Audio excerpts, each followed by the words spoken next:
this conversation I want to organize sort of like what's called a SWOT. Has anybody done those? Some of you have. It's a planning tool that asks people to identify strengths, weaknesses, opportunities, and threats. We're not going to talk about threats. We're going to talk about strengths a little bit. We're going to talk about weaknesses a little bit. And we're going to spend most of our time on opportunities.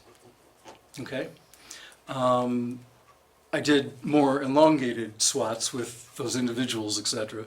And we spent quite a lot of time on all four of those letters, right? But this, as we're moving more toward people from the community, I want to emphasize the opportunities. What do you want to do to make, what do you want to have done to make 4-H strong and vibrant? Okay? Any questions about that before we get it going? I have a few questions. Okay. Who identified the list of individuals that were identified for the 20? Were they Madison County board members, employees?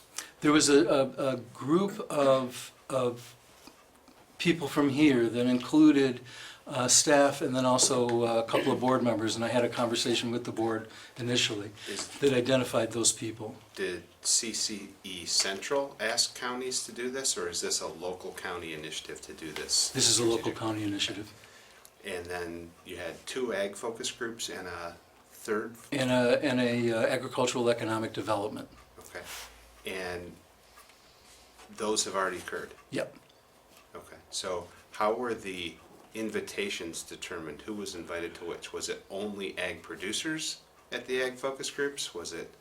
No, what they tried to do. I've heard of, and I would feel I might have some input on agriculture, not just 4-H. Yes, Myself. and that would have been a good idea. Just thinking. I understand what you're saying. I'm not sure what the thinking was in terms of the recommendations specific to that. But what they tried to do is to get a diverse group, and we did have a pretty diverse group. The tape of those exists, you know, the video of those exists, and so that might be something that... Was the turnout better at the other 3? Yeah, we had, well, we've got 5 of 8 now. I aimed for 8 to 10. I don't want more than 10. So each group Usually. was targeting that small a group of Yeah, people? yeah. So is that maybe Those, why we had 10 to 12. you didn't want in each of those duplication groups. across the groups? That's probably what they were thinking. I don't know how that went. I can't tell you for sure. That was the thinking. So it's just In the Ag I'd like to Economic know Development, the why. provost was there from Yep. Morrisville. Because he's on the ag board. Right, Yeah. right. And he actually mentioned, and I'd love to pursue this at the end, it was a really strong meeting. And he mentioned at the right moment getting together over there and kind of jumping ahead a little bit, but to pursue potential collaborations more. So that's a conversation I'd be eager to have. He and I have had similar conversations. Yeah, great. We're probably on the same page. That sounds great. And Okay. I was on the other ag focus group. Yes. I don't remember which one. And we ended that meeting on the same note, to collaborate a little bit Yeah. more with That's been a college. key thing that's come out of almost every conversation that has occurred in this process, is strengthening collaborations, and which we'll definitely talk about today. So as you're looking at, any other questions before we keep going? As you're looking at 4-H, what are you seeing as the existing strengths that can be built upon? Let's just kind of throw out some fairly quickly. How do I manage to lose things so fast? There it is. I'd have to say the leaders that have been here for a while, The leaders? because they're the ones that are keeping some of the things that have been happening for years. They're the reason that those things are still happening. Right, right. When you say leaders, are you talking about 4-H club leaders? Or- Those as well. Well, yeah, because unfortunately, there's been so much change in the higher ups. Even staff. some of those people are actually going to leaders and saying, "How did this happen before?" They're kind of getting some insight from. Mm. So I think that right now the leaders of the clubs are the strongest that we have Mm-hmm. right now. Okay. Other strengths? One of the strengths of Madison County 4-H is their local resources. What they have available to them is a huge strength. And the college being the number one, I think of. Definitely. Well, just the region too, you know, if you're thinking ag-related 4-H, not the broader mission, but how many high schools in the area do you have strong ag programs in the high schools?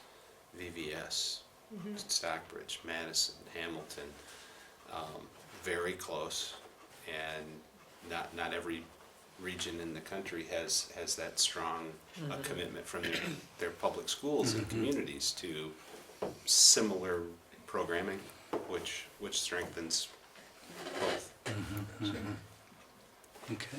CAS has an ag program, depending on funding. Other strengths? I was gonna say location, but that ties in with what Dr. Nyberg just said. Others?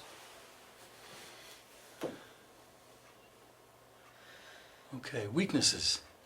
What are the weaknesses currently of the 4-H program here? From a mother standpoint, not knowing where the clubs are and that they're even really kind of happening. It took me a while to find a club. I almost had to start my own to find a club local. So there's an information gap. Okay. I'd say finances, as a leader, an awful lot comes out of, well, not just the club treasury, but I pull a lot just out of my pocket, my own pocket. So financially,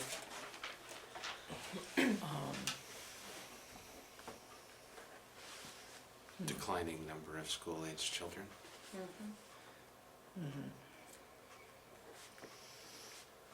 How serious is the decline? It's fairly steep, started in 2010. High school graduation rates for the next few years are still predicted to decline. You know, you've got local schools with graduation numbers in the mid-30s, you know. It's not great. also as a leader, I find that volunteerism is a weakness. You have some really strong people that are willing to help, but it's the same people over and over and over again. Right. Kind of runs the community dry when you're constantly Okay. different avenues, I guess, different ideas to get. Okay.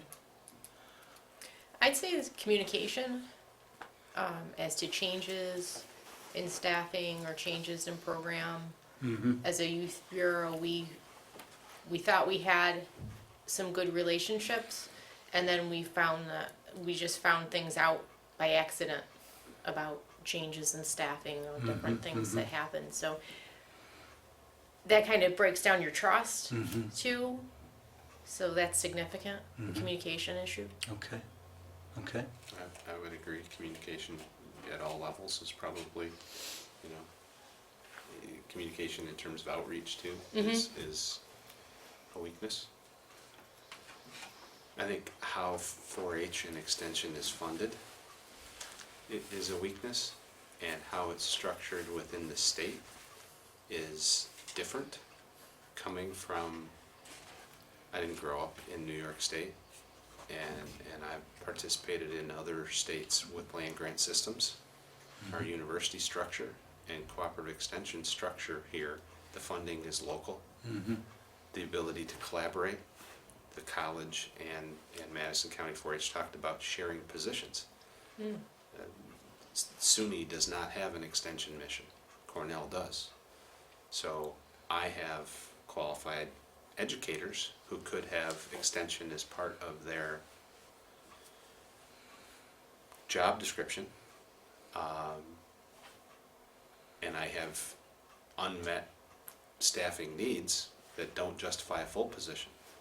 The county does as well. We tried to collaborate on shared positions, but Cornell funding and SUNY funding or the campus funding, if we share a person and their extension portion is great and their academic education piece is not, one of us is winning and one of us is losing, and how do you share that employee? How do they have two supervisors? How do you, so So just that mix of funding to provide extension services, there's an expectation of the state ag institutions from the public that we provide extension services, but we're not funded to do that. And when we try to reach out and collaborate, it's very difficult to make it happen because of where the funding comes from and who has to own the employee. So even though there's a willingness to seek out collaboration and a desire to do that, to share resources for better service, the structure is difficult, is the problem. The bureaucracy is a big barrier. And the structure of extension within the state is extension education. It is one land grant institution out to county extension agencies. We have SUNY colleges of agriculture and technology spread across the state that could be regional hubs, but we're not vertically integrated with Cornell. Cornell is beside SUNY and shares some funding, but in terms of administration, totally separate. You go to Wisconsin, your flagship research university is your land grant university, and that university system can filter out to their smaller ag colleges and regional colleges with extension educators that are vertically integrated. New York State is not set up that way. You have the SUNY system, huge system, and you have Cornell. And there's some shared SUNY resources, but there's not vertical integration in terms of system to collaborate.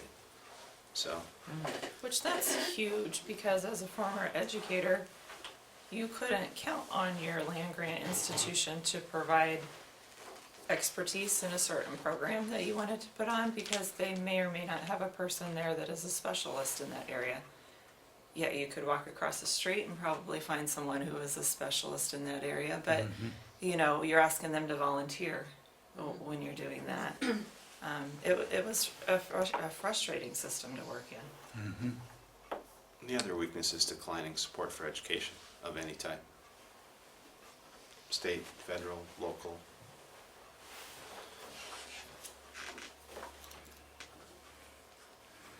Okay, other weaknesses? We could go on, but I think. This we have is some clearly good a really ones. important one. I mean, that's, you know, there's things that are very specific to the history of this place and whatnot, and then there are structural issues of the sort that you've just been talking about. And you got to deal with them somehow. I mean, that's going to be one of my next questions. And as long as we were just there, when I'm looking at opportunities, did you want to say something? No, I'm Yeah, what- already thinking of how I'm going Okay. to address your issue at Good. the next one. So the first thing you do is look at building upon strengths and addressing weaknesses, right? And so I'm going to do them in a different order than I usually have because it's fresh. So let's look at the weaknesses. What do you do about that one? What has been tried? What ideas are in your heads as to what you might do about those structural challenges? First, you have to lay them on the table. And I've had this similar discussion for years. 9 years ago, no one listened. Within the last couple of years, people are listening. So the lack of resources is making people understand that they have to collaborate. Yep. And this conversation that we just had is being listened to at Cornell, it's being listened to in Albany, and it's being listened to in the administration within SUNY.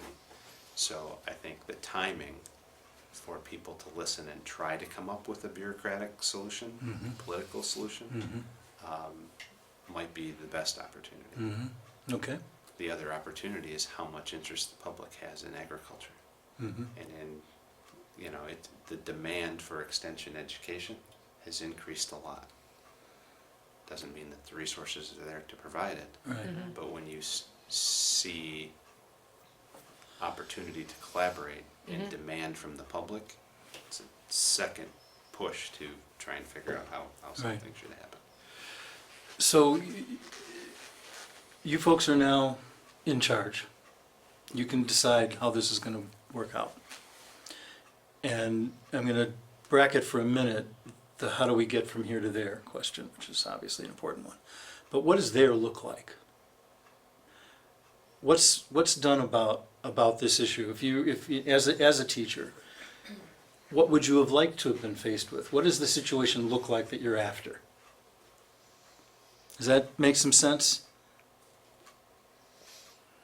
So let me frame it a different way, quickly. You know, this isn't Wisconsin. So I'm not asking the question of, you know, can we become Wisconsin, right? Because it's not Wisconsin. So given the realities, nonetheless, think as broadly as you can about what you would do about those realities, or at least what it would end up looking like in a better structured situation. What would it look like? I know that's a challenging question, but what comes to mind? Are you saying specific to the topic we're on here with the education, with the integration, or are you just talking in general? Go for whatever comes to mind. I meant the first question, but Okay. whatever comes to mind is fine. It'll start percolating. So what comes to mind? I just see a bigger presence of staff and people at different tables. There are many times when I think cooperative extension would be a great asset to something, but they're not there. And I'll throw it out there. And we've actually linked them up with a great opportunity with the STEM. We heard, you know, the library wanted to do something. Cooperative Extension had the assets to do the robotics. Boom, link them up.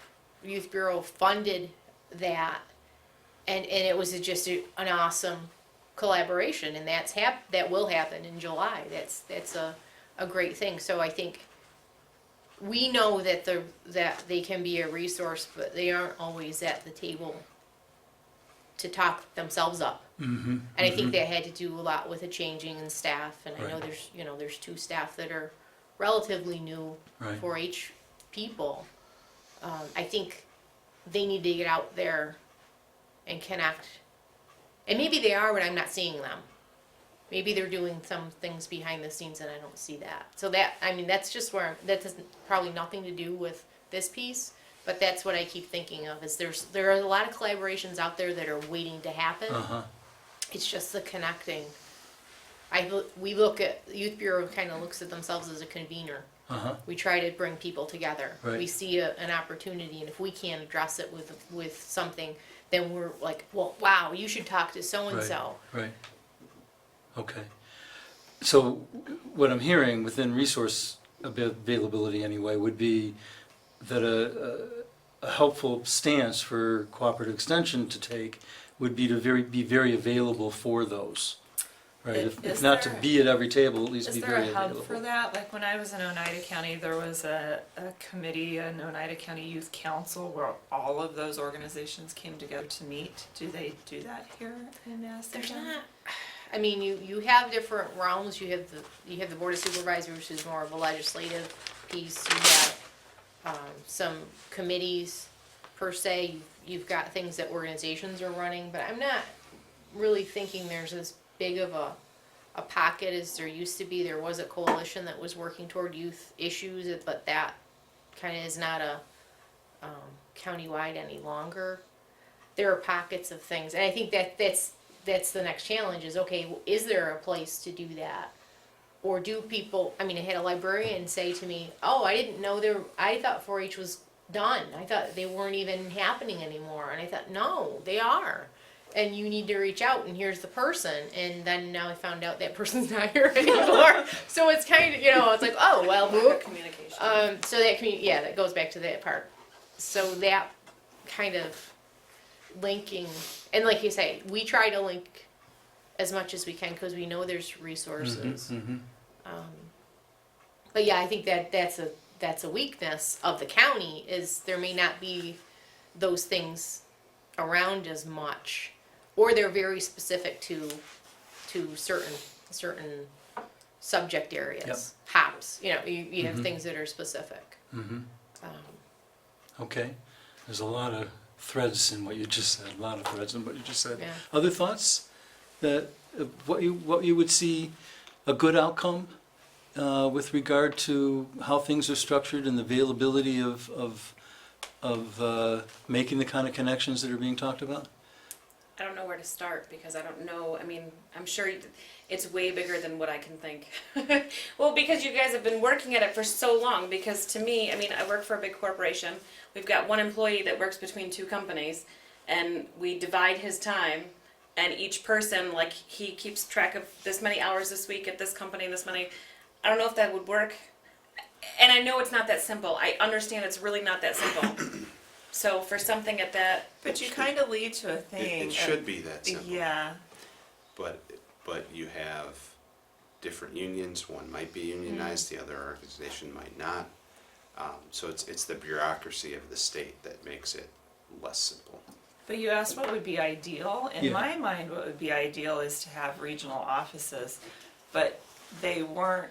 That didn't take away the county office. To have a regional office that assisted those county offices, that was kind of your link between the state. From here in New York, you go straight from the county to the state, and you just hope you find somebody that can help you.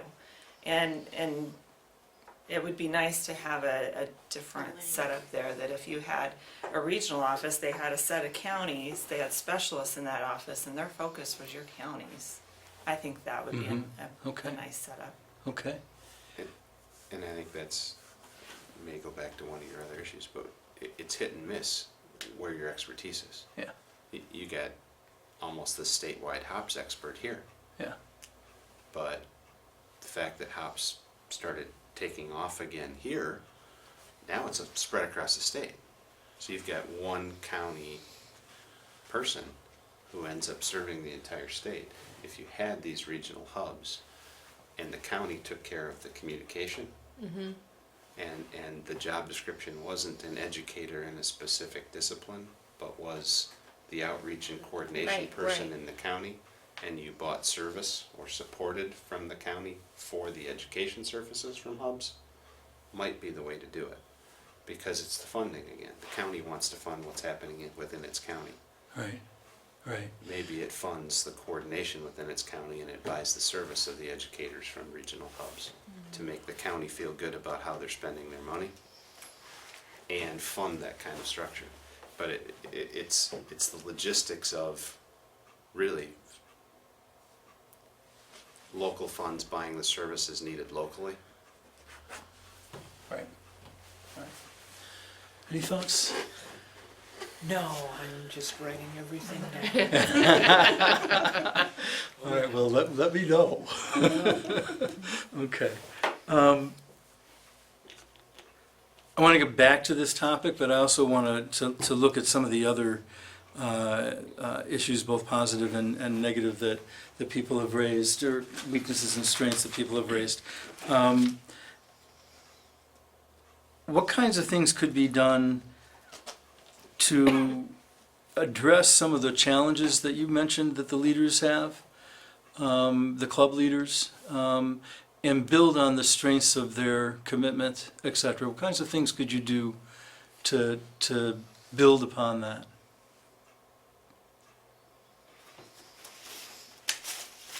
wow. Again, picture, how would you like it to be? Here's how it is as a club leader, and as in terms of, It all goes back to the last thing you guys were just discussing, though, because as a leader, you want to have somebody you can go to for the information and the backing that you, like, this is my topic for today. I know nothing about it, but I want to give my kids the best information they can on it. So you're still going back to needing the hub or the centralized person right, to be able to point you in the right direction, or you're gonna draw so much from the one person in the community that you know you can go to that maybe they're gonna get sick of it, or maybe they're not gonna be. You're kind of draining your. I mean, look at the college is a huge supporter, but they get hit up so many times for their educators and their free time. Not that they mind, but if you're constantly going to the same spot, you're kind of drawing. If there's more places you could go to, or there's more. I mean, just knowing what's out there, I guess. so I mean, that, I suggested, so, I mean, one of the last meetings that we had, Kim was bringing up different things about like say the building next door Yeah. and just different ideas that she had. She's like, well, I don't know how we're gonna do this. I said, well, why don't we go around to the local businesses and ask for donations? They're allowed, businesses, I mean, huge businesses, they're allowed, you can get the big guys, you get the little guys, get them to donate, because then you can take those donations and you can use them as rewards for the kids, or use them as, but just knowing who you can go to, knowing what you can ask for, knowing, and you don't. That part of that is her being new to the position. She doesn't know who or what or. So So there used to be a person that was the go-to, and now it doesn't exist? Because I always think back to Debbie Seguin as anytime I had a question or thought or that stuff was coming up, Debbie would be somebody I would think of. So is that person does not exist anymore then? There's not like a to be- person that oversees those two people? I would say yes, but I don't know all of how the structure works Right. anymore. I really don't know. And I don't either, and I that's don't my know question. if maybe they're filling one of the positions and that's why they're unsure, or Mm-hmm. if they're I don't know. So, As a basic information thing, and it gets back to what you were saying earlier, everybody's stretched. definitely. Debbie's now involved part of her time on a state-wide program. So she's still here, but she's not here half the time, right? So one of the things I'm hearing from this conversation, and let me check in and make sure that I'm hearing it correctly, is it kind of focuses on the word hub and on this notion of creating some kind of structure that is facilitative as opposed to necessarily always going to be the deliverer. Is that? Yeah. Well, and maybe even more structure. So you're talking about experience, and an experienced person who's been doing the same thing, you get in that rut. But what support comes out of extension to the leaders? Do the leaders get brought together? Do you get Yeah, didn't they used to have instruction meetings? as a group of Training? leaders? These are the things you should do. I can honestly say that when I volunteered to be a leader, I never got any training. I just stepped up and said, sure, I'll do it. With a So- fear in my eyes. So in terms of using academic terms, but the curriculum, what you decide to do, what activities Yeah. you decide to do is totally up to the volunteer. Yeah, So some structure, even if it was, here's some ideas, here's some things you could do if you want to have a focus club, Yeah. we can help, or if you want to have a club that touches a lot of subjects, here's just a bullet point. Here's topics, here's materials, here's contact people, here's lists of guest speakers on this topic or this Yeah. topic. That Yeah. centralized support would be awesome. And I've never seen it in this county. Well, one of the things that came up at some of the other meetings, the same kind of idea. There maybe would be some places, Morrisville, Cass, any number of places, that could then partner in creating that. Would that be useful? I'm getting the notion that would be No, useful gosh, to you on yeah. the ground. Definitely. Yeah? You might have more people willing to volunteer if there was that. I know I didn't start my own because it kind of gets thrown at you. Like, here Right. you go, you passed our background checks and stuff, so you can start a club, and you're like, yeah. Okay. now what do I do? So definitely, if there was somebody there that kind of, and I'm not, and nobody has to hold your hand, but like you But said, give you structure. exactly, give you some Support. things to start with. I mean, here you are, and you're starting with kids. Some of your kids are, 6, 7 years old, and others of them are 14, 15. What do you do with that age gap when you're just starting out? You don't Right. know. So So you want to keep everybody. let me frame the question a little bit differently, just to make sure I'm getting a sense of how much of a priority you think this is. Do you want to say something? No. Let's assume a truth, which is resources are not unlimited, right? On a balance between direct delivery of program by staff as against establishing and delivering the kinds of structures you're just talking about, so support structures, where would you see that balance? Balance. I don't think that people can function without having that person. You're almost, I'll give you an example. The person, Alicia, is new. came on, she got a binder for local government interns. That's what she got. And I have no problem working with her and helping her and helping her understand what it is and how it works. But she has absolutely no background in what to do. And I feel awful for her. So we're gonna come in and support her because that is a partnership that we have with Cooperative Extension. We would never let her flounder and fail. But that shouldn't happen.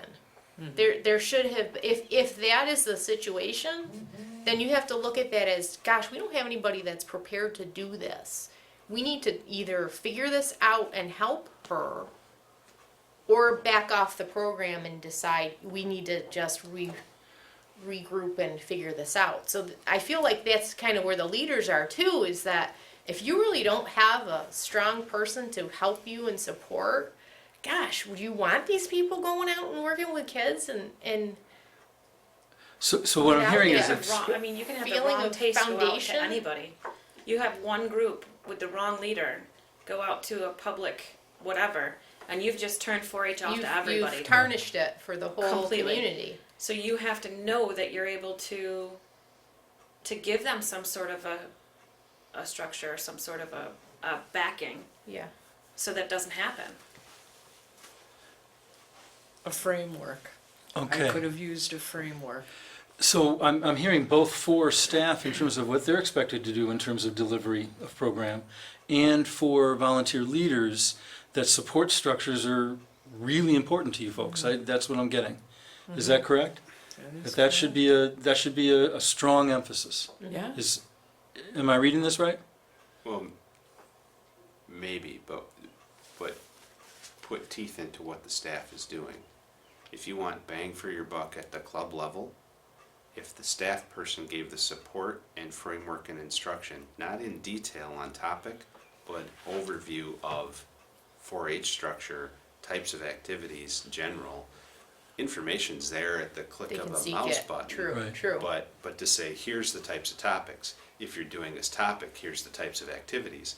The volunteer can go look up the detail under Right. all those Right. topics, but to give that structure some training, do's and don'ts from a 4-H centralized management standpoint, I think you went, both are a priority, yes, but the priority for the staff might be to help the volunteers, because strengthening the club gets you eventually payoff back centrally as well. So on the balance of what you would be having staff people do, it would be providing structures for the volunteer crews out there. That's a priority, a high priority, even over direct delivery of service. Well, initially, we kind of went off topic of just 4-H, right? We Right. went to extension in the whole. That's right. To get back on, yes, for 4-H, I think that would be the priority. To Is let that- the county office provide the structure and support to the volunteers, so you have strong clubs. Is that where everybody is? You have to support your clubs, they're 4-H, or you don't You have don't a 4-H That's- program. From your point of view, that's the heart. And I That's think, the you heart. know, with Kim and Alicia both being fairly new, one of the things they really need to be doing is going out and visiting these clubs. And they may be doing that, I really don't know. But number one, that lets them, those club members put a face to a name that they may see in the newsletter that comes out every so often. And then it gives them a chance to get to know you. So it's very important that there's that direct communication. You can email, you can newsletter, you can do that thing all you want, but until you put a face.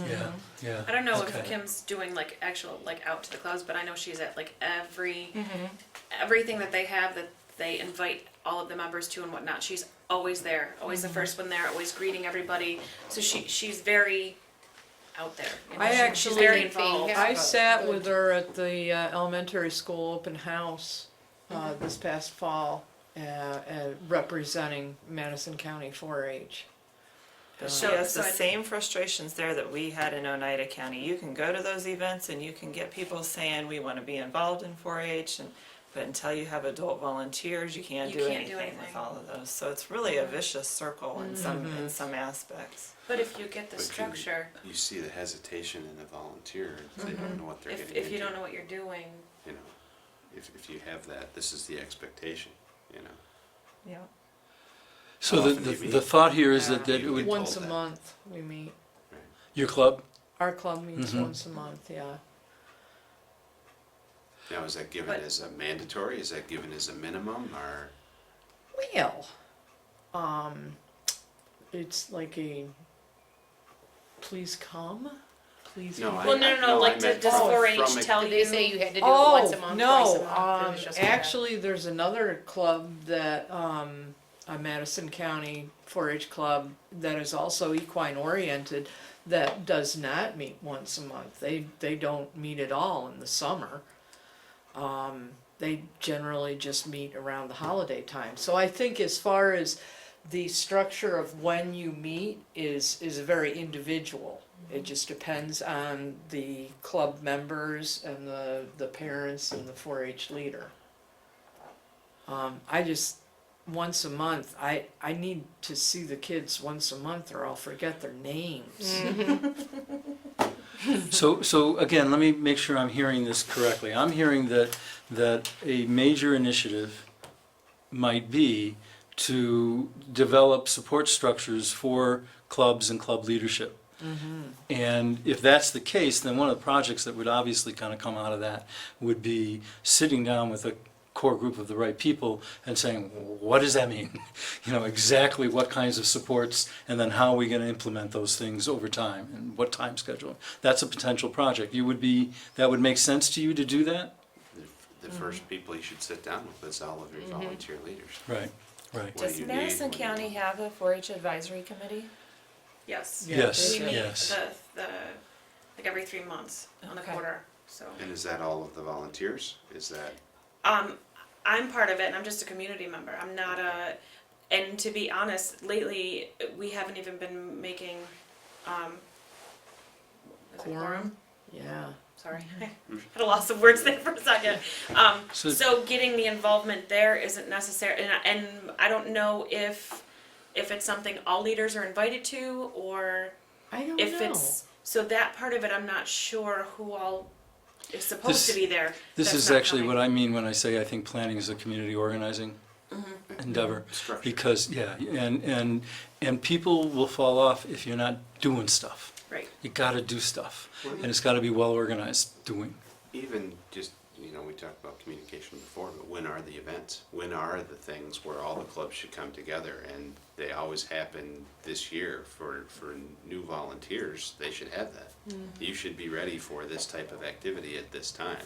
You know, here's this contest, here's this contest, And here's, the flash you know. is more like a newsletter. It is. So just it's kinda not people giving you writing that and kind of saying, structure, it's "This just is what we saying this did." is what happened, right? So there's not really a driving force that precedes that. Okay, we've got half an hour, and so I want to make sure that we get some content discussion as well. I've heard so far that you have a strong predisposition toward collaboration. There's some structural inhibitions, difficulties with regard to that. And you have a strong inclination to establish supports for the volunteers, some inclination also for staff, but especially I'm hearing for the volunteer structure. To do what? What do you think? Obviously, you're involved with equine, and you think equine is important. I presume you wouldn't be involved with it, and you're also involved with equine. Is that right? What else should be? Let's assume for a minute you want to continue equine, so we don't have to discuss that too much more. What are new things with equine I would want to hear about? What can you do to build upon what you're doing, or what other things would be positive things for young people to have exposure to or the ability to do?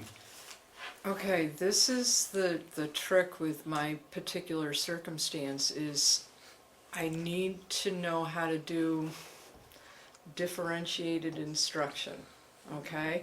Because I have such a wide range. Say I want an equine dentist to come in, but I've got 5-year-olds and I've got a 14-year-old.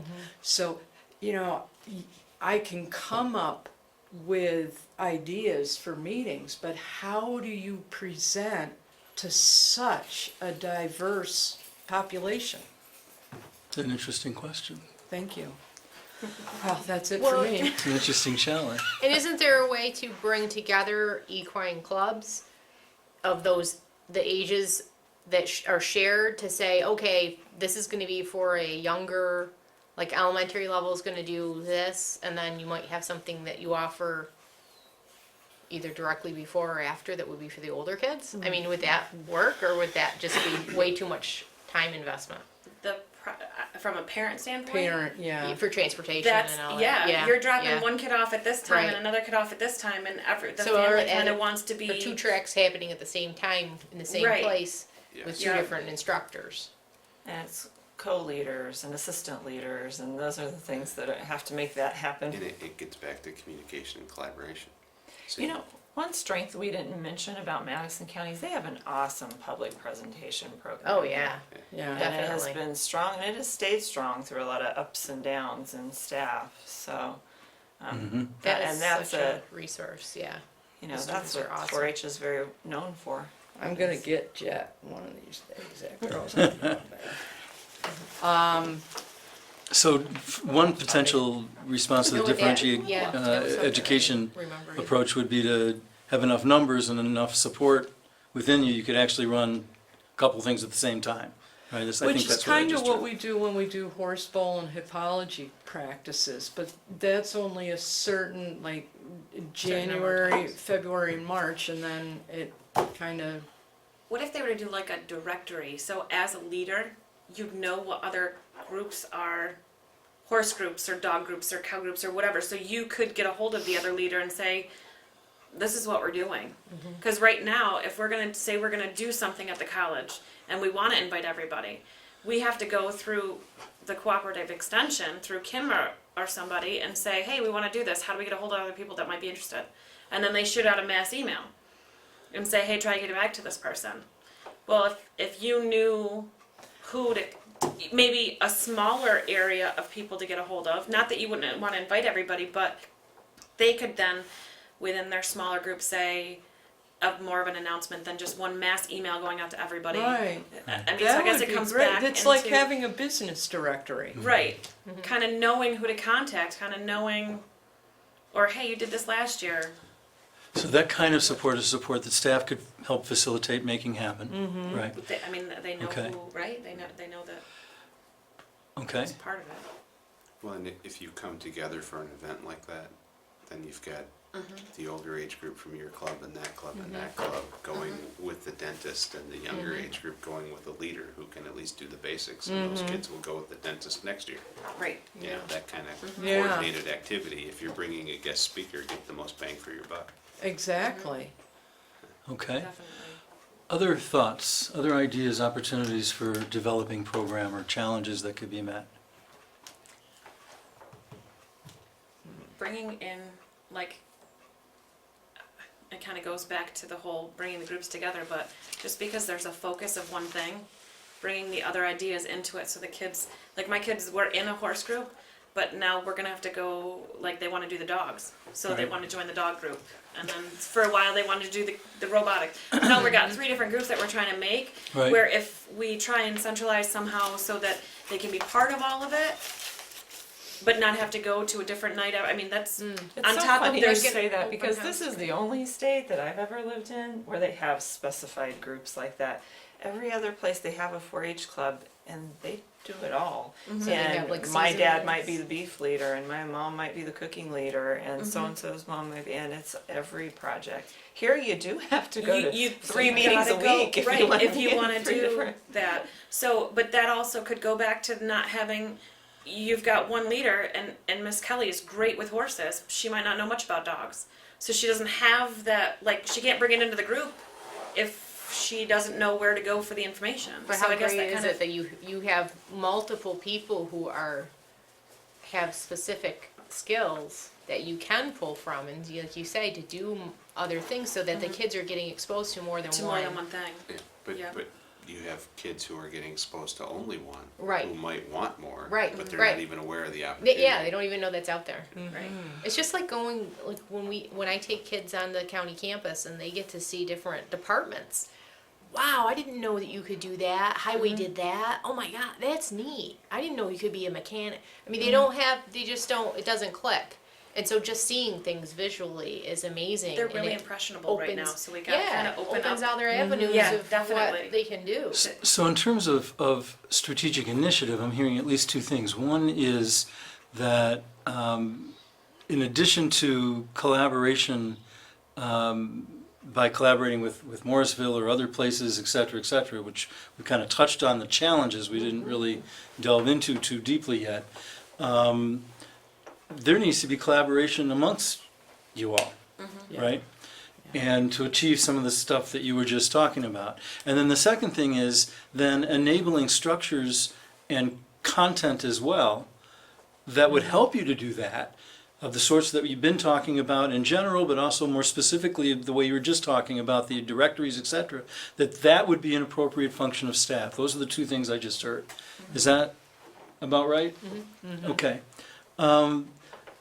I want to touch on the communications and the public presentation efforts, because that has been raised with me as a major strength. Any ideas for building upon that strength? What else could it do? Is everybody aware of what it does do? You want to describe it real briefly? Well, the nice part about New York 4-H is that you can do public presentations or you can do horse communications. And horse communications can go from the county to the regional to the state to the national level. Public presentation goes from the county to the regional to the state level, and it stops after the state level. So the kids actually, it's a competition of sorts, but they have opportunities to participate at Cornell and other places as well, and they're very structured. You know, if you give a certain talk, they have to be 7 to 9 Yep. minutes long and have these things in it. And you can start from a clover bed all the way till when you're aged out of 4-H. But it worries me, you know, if you have any kind of lags in staff or anything, it does worry me, and that's why I'm so proud of Madison County that they've kept it up, because you know, if some of these new clubs don't know some of these things about it, they might not be doing these presentations in their club, and that, you know, it needs to stay at the level that it's Yeah. at. So do they currently go to the clubs and make presentations? Or it's more just in the competitive environment? It's within the club first, They practice initially. there. Yeah. I see, okay, Yeah. okay. And the presentations would be about what? If it's a public presentation, it can be about anything, and a horse communication has to be something equine related. Okay. Any thoughts for building upon that program, or is it just as it should be? So let me ask the other people here. Why is there such a separation between 4-H and FFA? Because one's through the school and one's through the community. No, but even And in one the is kids' for- minds, you talk to an FFA kid and you say, "Are you in 4-H?" No. Or you talk to the 4-H kids and are they an FFA member? And I've just seen like the separation of the two groups being so separate that, because FFA's got a lot of structure with communication too. Right. And we have strong groups, and you do have that high school support. So why is 4-H not collaborating more with the school of FFA? I don't know why they don't collaborate, but from a parent point of view, I'm starting my kids out in 4-H because I want them to be there and I'm pushing them to go. So once I get them started, by the time they get to high school or whatever, they're already doing it. FFA doesn't start later. Till high school, The right? child chooses to be there through know. what, and most of the kids that are in FFA are only there because they have some sort of an ag class. Yeah. They're not there because, But there's a structure and there's a competitive structure. right. And it's in, both are opportunities for future scholarships and resources for the students. It's another structure that you could draw on for volunteers and collaboration. And not all of the FFA programs wait till high school. Some will start in middle school, Middle school, as low right. as 6th grade. Do you think Oh, there- is it that low? Really? I thought it was 7. Well, I guess in Uh, CAS it's 7, so I guess it depends on, It's up to the district. okay. Madison has it much lower because the commitment in that district, their ag program was one of the few special topics that they taught, so they built it right into the structure. Right. Every student in that age group, 6th grade or something, 4 to 6, had an ag class as built right into their schedule. And that was an opportunity for that ag educator to recruit them into FFA Right. early. It's just because that district doesn't have the funding to have a lot of different activities, and they made that commitment to agriculture. But you have that in the region, a lot of strong FFA programs. And I don't see as much collaboration across those as, or maybe there's more recently, because my kids are older and not in it anymore, but I think there's an opportunity there. For crossover, Yeah. yeah. Especially wonder with if the it's more speaking like a- piece. Not a competition so much as a wanting to keep their identity separate. Yeah. I don't know. I guess I don't know enough about how they Well, that's work what I or don't wonder, if work it's together. it's a Yeah, turf issue, yeah. but, yeah. So in a second, I want to start listing the potential collaborations. That would be one potential anyway. I want to ask a question to just get some clarity myself. Is there currently any connection between the public presentation stuff and the communications and PR needs of either 4-H or cooperative extension more broadly, or anything, any connection there currently? Do kids I who mean, are like, do learning how to give students speeches, present about 4-H yeah, is to there? the public? Yeah, that's the question. I wouldn't say so. I mean, because even the competitions and like that, I don't think, even when they're gonna hold the actual competitions, I don't think it's really advertised that that's what's happening. So I let think me you ask you a know question about that it. comes from a different group then. And this actually came up with several of the conversations. You folks talked about not enough information about cooperative extension or any particular program out there, and including 4-H. Every group that I've talked to, every individual that I've talked to has raised that issue. People don't know what's going on. We don't know what the other program is going on. We don't know who to collaborate with because we don't know what's going, et cetera, et cetera. And in one or more of those groups, I remember coming up in at least one of the groups, the thought came up of, well, what about the kids who know how to make speeches? Couldn't they, might some of them have communications interests Yeah. beyond making speeches that could become a kind of hands-on, almost service learning type of experience? What's your thought about that, That'd be awesome. idea? Why that would if they presented to their peers or even to adults on what they about the 4-H in and of itself, kids are going to look at that as, wow, they're a really good presenter. I want to get involved because I want to be better at that. I mean, Right. they'll see the skills, and then adults see, wow, they're really learning a lot through 4-H. I'm going to open my checkbook, or I'm going to support them in other ways. So or you I'm think gonna that would be a volunteer. positive thing? Oh yeah. Other thoughts? Any negatives to it? It How are works you gonna for Pressure, get the kids? It works for Are you- FFA, you're saying they do that? Well, I was gonna say, how are you gonna get the children to wanna do that? Some of them They're- are politically savvy. If you're coming from a child's point of view, Yep. I don't wanna say what's in it for me, but when they're doing their presentations, they're doing their presentations on something They that they care about. feel is important to them.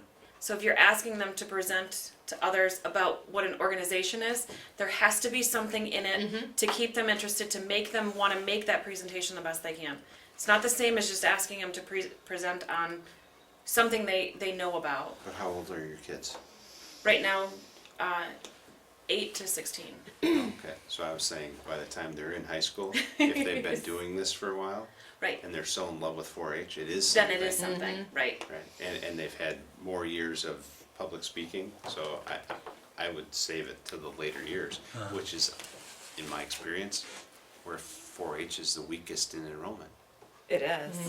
But I think it's because we don't do a nice job of keeping them involved. A lot of those kids who would have been great speakers at some of those events just were never asked. You know, and just to give them those opportunities is very important. And also have them be active on the committees. I hope that program development committee has youth on it.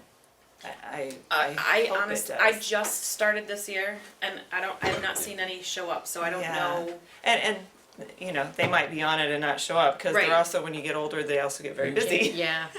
But I think it's very important to make them feel like they're making some of the decisions of what's going on in that program. Does Morrisville have communications courses or Courses. and PR stuff, or?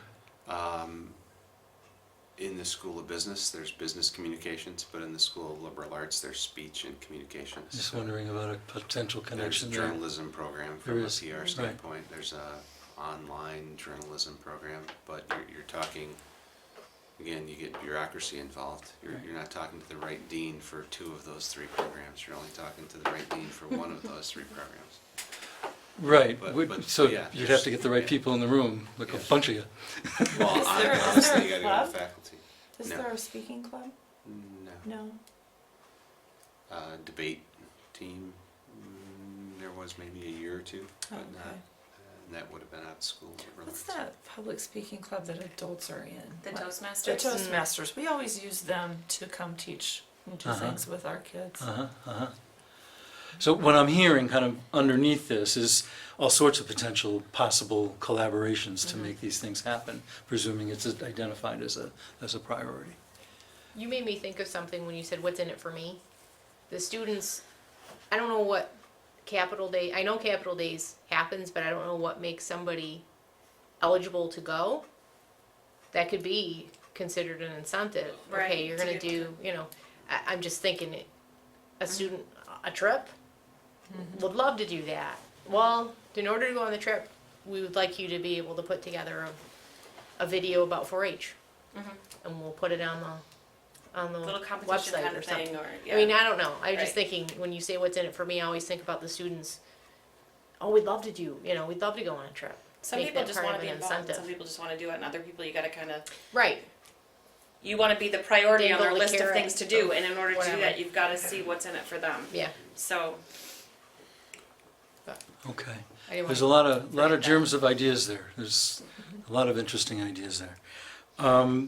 Other areas that you think there ought to be some collaboration on, some program kind of stuff that you think, how could we make this happen more or better? Comes to mind. I really think the robotics is a gem that just is not been developed as much. And libraries are a huge resource. So I know that, the existing partnership with Canastota Library and Cooperative Extension for the Robotics Program is great. Club's gonna start there in July. That could be something that other libraries get on board with Okay. and could help. I don't know I don't really know if that's considered a club, if it's considered just something that has started and the libraries will now run. Regardless of what it is, that's a great opportunity to Okay. get that, because Okay. kids are into So, that. so robotics is one, and collaboration with libraries With with libraries, regard to libraries are an that. awesome resource. Okay.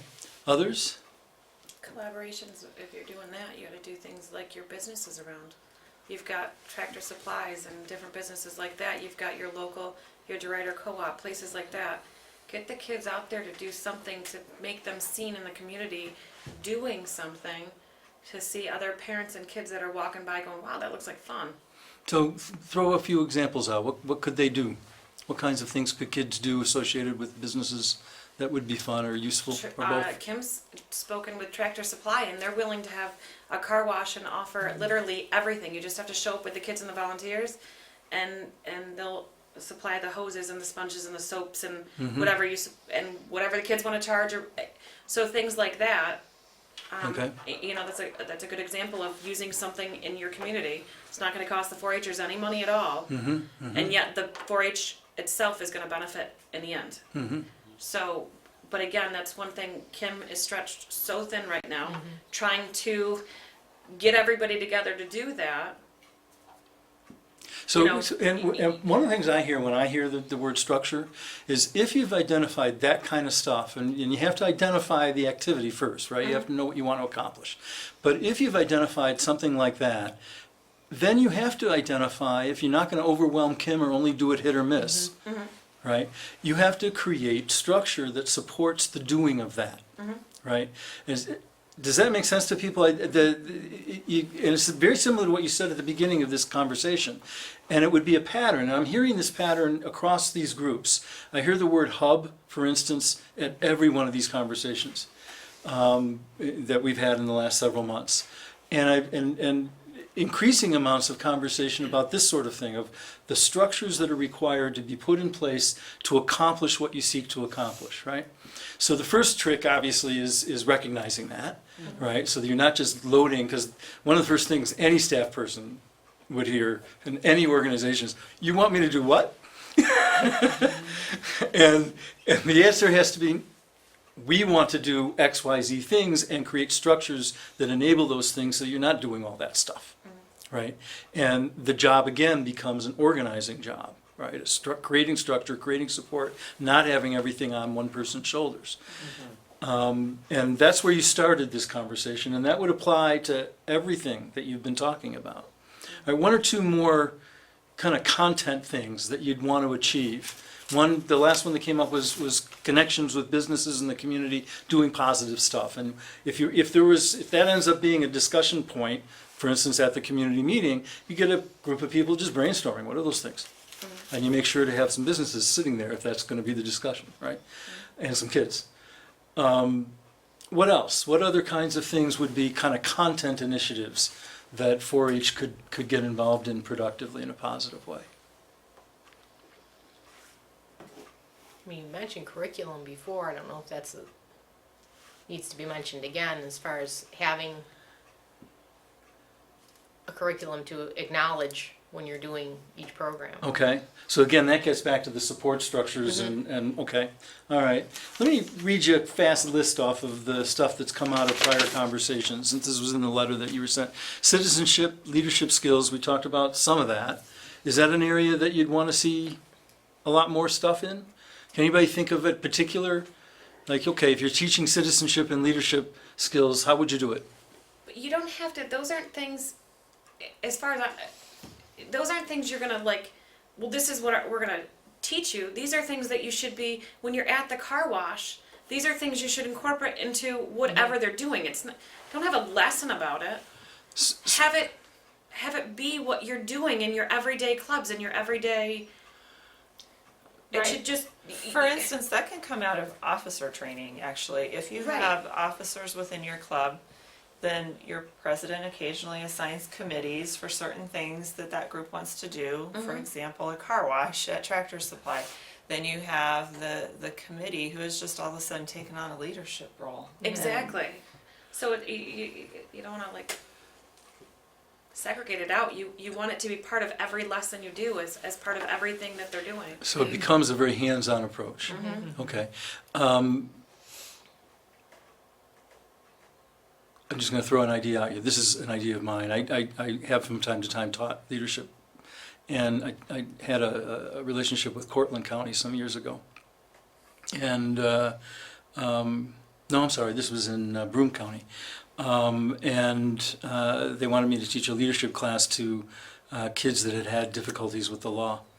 And we had a great time, but I told them pretty much what you just said. I will not just teach this abstract leadership course, and the kids decided to create a series of events in a local park, and the grant had to do with the park, so it had to be in the park. They had to figure out something to do, and they organized it, and they brought out literally hundreds of people to these events. But I did do one other thing that I wanted to put on the table, which is then we reflected back, and we said, okay, here's what you just did, so that there was some self-conscious leadership teaching, but it was associated with the doing as the foundation. Is that an attractive model? Does that make sense? Okay, because that's kind of mixing the two, basically. And I'll just throw out there that 4-H does that if the kids participate in it, because through their awards program, they are asked to list all of those leadership opportunities that they participated in and different aspects of citizenship that they were involved in. But not every youth participates in that, so then they don't see that side of it and are able to reflect that way. So I mean, there's other ways of reflecting, but that's one way. Yep. Okay. The citizenship piece, I know what's done under local government interns, and that's specific to a set season. So they're, however many sessions, it's currently 8, but it may be, we may add a week to that. But that does specifically talk about what is citizenship? What is Right. active citizenship? How are So it's how more of are a- you involved in your community? a straight-on So course it is kind of- specific right. to that, Right, right, but that's a specific Right, time limited involvement. okay, So it's separate from it's not a club. right. Students can get involved in that in the spring and the fall. But it's so funny about government interns, though. You can ask a student that went through that program if they had ever been involved with 4-H, and a lot of times they'll They say won't. no. Those They kids don't realize the associate that connection. that's a Yeah. And 4-H that's been program. added to it as That's nice. it's gone. Yeah. Uh-huh. and now we're partnering too, so they get the understanding of this is a community organization, this is what a government entity does. So they get more than what maybe, Right. I don't know, the understanding's a little clearer. Nice. So who informs the leaders of that structure and that leadership piece and the things that the kids have to reflect on through the awards program?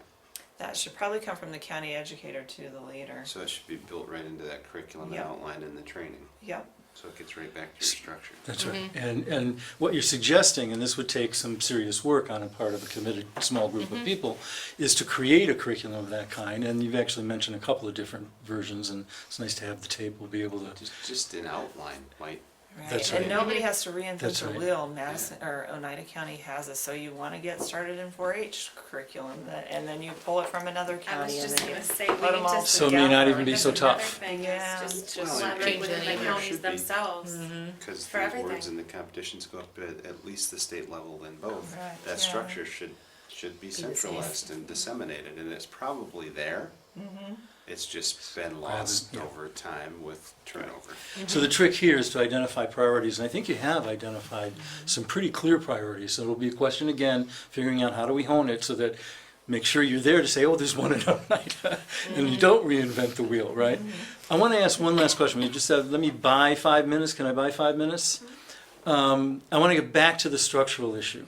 As we've identified, I think we're really clear about some of the support structures that are needed, the increase of collaboration, and some of the particulars that you've been discussing.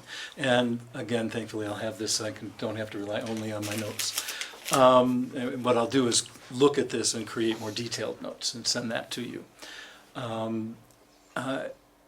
Which I'll get to in a second of how I'm going to do that. But the question, to come back to the initial structural problem, when you're faced with bureaucratic, kind of entrenched problems that are structural themselves, I'm wondering, and the particular one you mentioned as being pretty key, you know, you've got this major institution across the way. There are, as I understand it, collaborations from time to time, but there are limitations. And I had another group tell me very recently that in a public school situation, a number of schools didn't want to collaborate for whatever their reasons were, but they had identified a couple that did, and then had problems for the same kinds of reasons.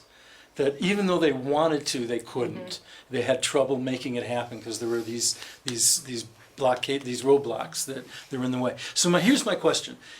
Step back from that and say it's your job to figure out a way through it, to make use of the opportunity that the timing that you mentioned earlier has presented us.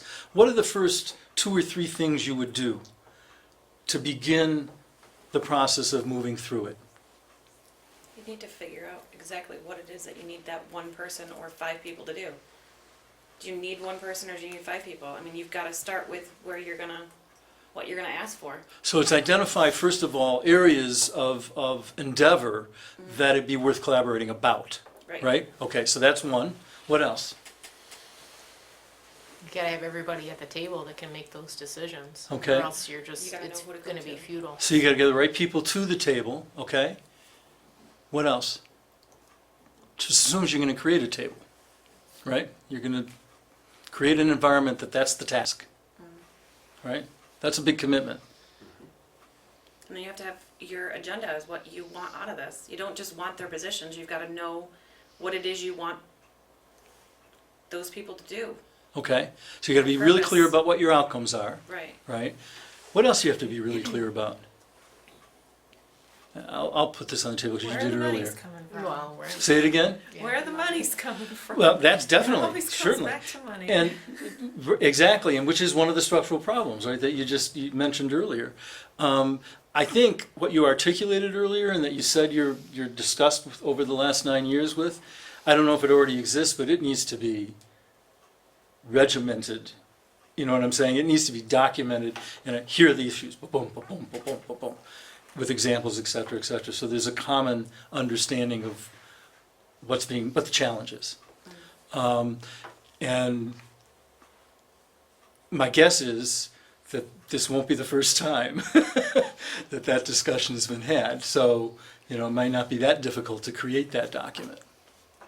Anything else? What other steps would you take? We're creating a platform, a table rather. You're getting the right people to the table. You're getting really good clarity about the outcomes that you're looking for, both with regard to breaking down those barriers and with regard to content outcomes. What do you want to collaborate about to do, right?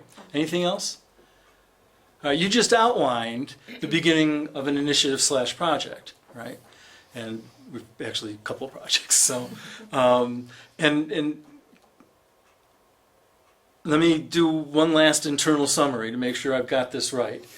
What I'm hearing from this group is a sense that there's a really strong platform. There's some great 4-H programs. There's not enough structural support for the people who are trying to deliver them, and that needs to exist, especially for the leadership, and in order to build more of that, and also for the staff to do its job. But I'm hearing, and this is a key piece that I want to make sure I'm hearing right, I'm hearing a shift from deliver a program for staff to support folks who can deliver a program in any number of ways. Is that an accurate perception on my part? I don't know if it's a shift, because it's always been that those people, the leaders, are the ones presenting. I guess it's, Okay, I think there's a I think fine there's line, two there's a different combination there things. that they do. okay. But I think where's your greatest need, and maybe the focus needs to be higher on the support to get the program strong again, and maybe then it can shift back. Yeah. Okay. Once the structure's created, if it's effective, it only needs to be tweaked, right? So I'm hearing both and then, right? With a directing, in your words, to the strongest need right now, which is to create the underlying structures. So what is the Okay. 4-H structure statewide in terms of staffing? So you have local 4-H, you have local extension staff tasked with 4-H service. Right, you have a state 4-H leader based out of Cornell, and there's a STEM specialist, there's whatever their 3 initiatives is, like a healthy living specialist, and one other, can't remember what it Communications is. and work readiness, is that one? What's that? Communications and work No, it's readiness? that citizenship one. The citizenship Yeah. one, okay. So there are Yeah. 4 staff centrally? So there's a Used to be. leader with 3. And so who is the leader?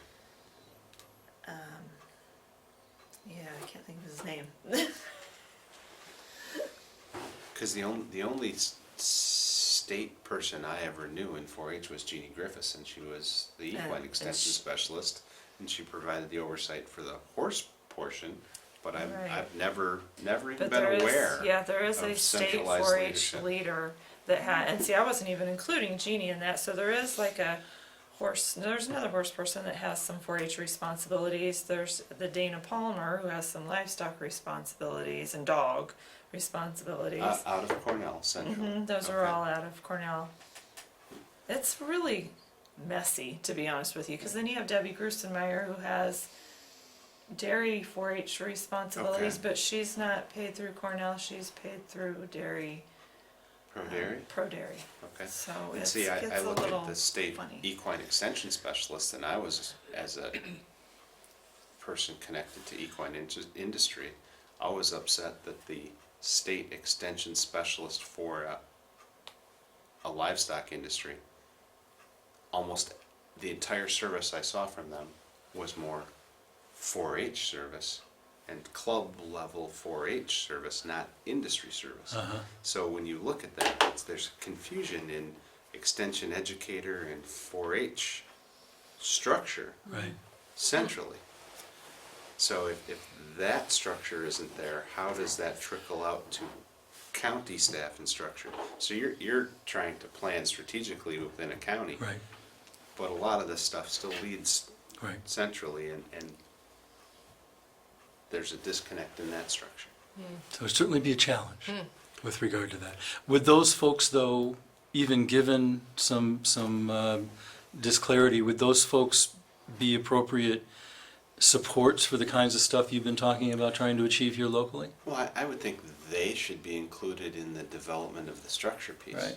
Because if ultimately your students here, your children here go to local contests, that go to regional contests, that go to state contests, that you're looking to a, you know, Yep, yep, a pyramid shape that Right. leads to the state centrally. Right. So the structure you do here should funnel that way. What is their structure and what do they expect Right. out of the local 4-H clubs? right. So that might be the first thing, is that conversation centrally.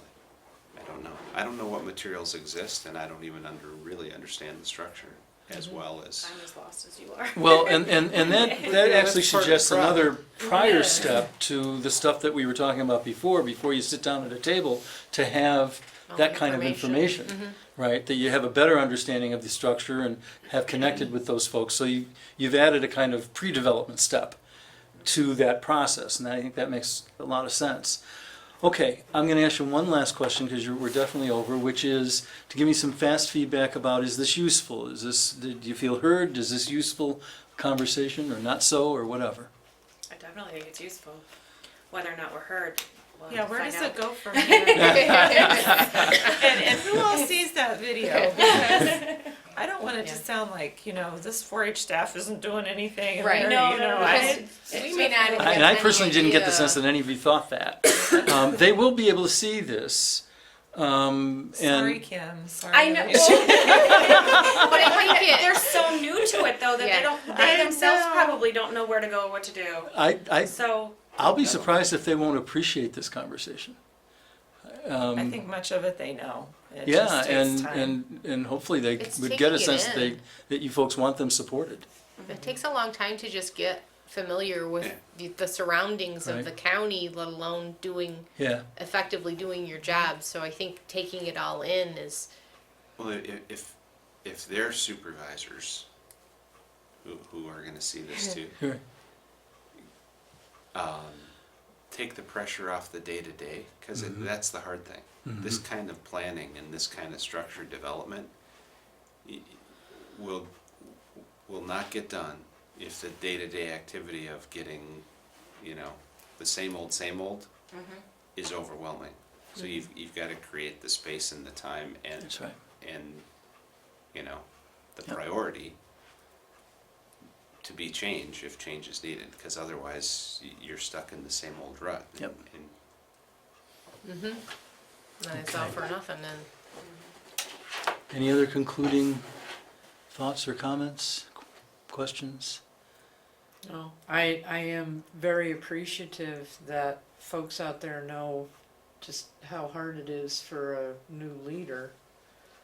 And I kind of thought I was sinking all by myself. I know there's others around you. That's a useful thing to know. Yes. Yeah. All right, thank you all very much. Thank you.